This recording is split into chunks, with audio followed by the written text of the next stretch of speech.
I left my office a little earlier as I wasn't feeling too well. Once I got home, I went straight to my room and lay on my bed. My head was pounding, so I took some painkillers and just lay on my back staring at the ceiling. There is such an excitement around Halloween. The decorations, the candy, the dressing up, everything. Everything about Halloween is thrilling, and our family takes decorating the house very seriously. My mom always makes her own candy, but she ran out of some of the ingredients and asked me to run to the store and buy some. I ran down the stairs to the front door, stepped out of my house, and turned onto the sidewalk. Somehow, it felt strange outside. The sunlight was incredibly bright, and that didn't help my headache at all. At the same time, it was dark with a moon in the sky. What the hell is going on? Something is definitely wrong. The streets should have been bustling with children in costumes, eager to fill their bags with sweets. But as I walked down the sidewalk, I noticed a deafening silence. No laughter, no chatter, just an unsettling stillness. Pushing aside my unease, I headed towards the nearest store to pick up some ingredients for Mom to make her candy for the evening. The closer I got, the deeper the feeling became that something bad is about to happen. The store's windows were dark and its doors were open. It seemed abandoned. Ignoring the knot of fear tightening in my stomach, I cautiously stepped inside. The interior was dimly lit.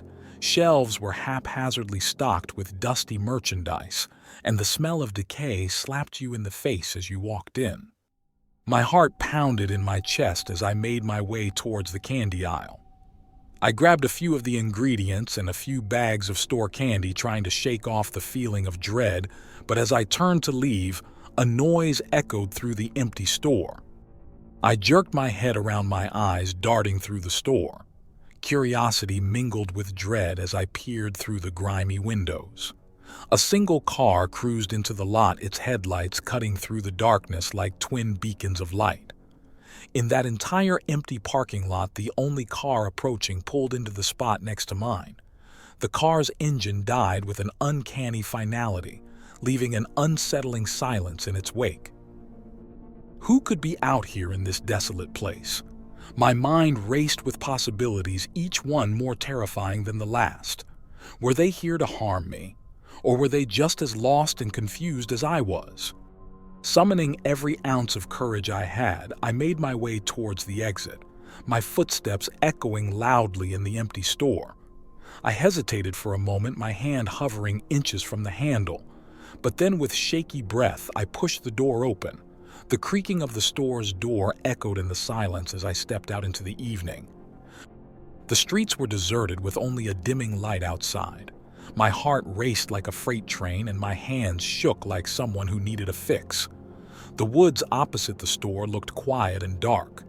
Not a single soul in sight, only the faint rustling of fallen leaves could be heard.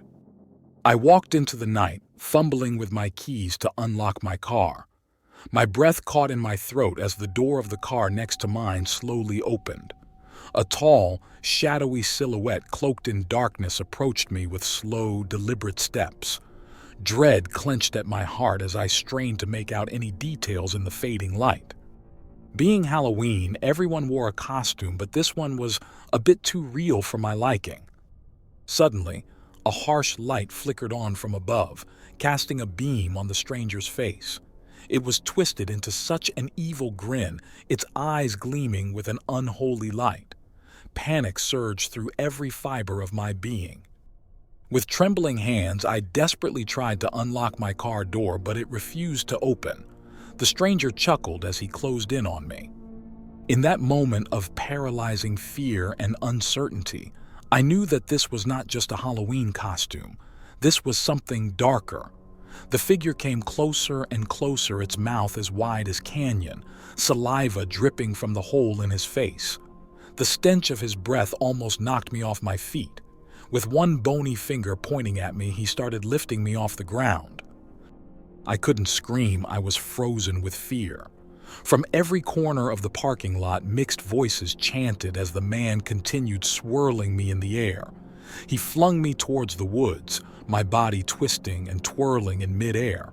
I fell with a thud somewhere in the dense woods. As I got to my feet, I was surrounded by slimy green and white baby things. I have no idea what they are, never seen one, never heard of them. They were lined up along a path as if to guide me through. Slowly, I walked along the path until I came face to face with the meanest-looking thing.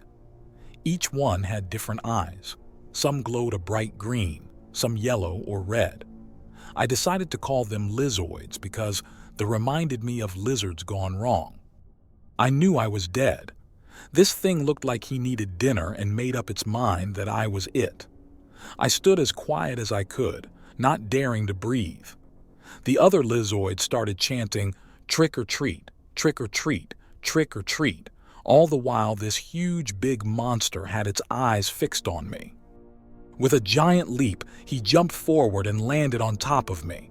I felt my ribs crack and screamed in pain. Its mouth closed around my neck and it closed its jaw, biting through the flesh. Trick or treat, I felt something touch me. Trick or treat, I heard it again. Panicking, I knew I was dead, but how could I still hear the chants? With one vicious shake and a loud trick or treat, I sat up straight, my eyes darting and panic all over my face. I was on my bed. Mom was standing over me, shaking me, saying, "Wakey. Trick or treat." I realized it was only a nightmare. I jumped out of bed, ran downstairs, and jerked open the front door. The streets were still empty. My heart sank to my shoes, and I knew evil hid in the shadows, waiting to strike at unsuspecting souls who dare to fall asleep on Halloween.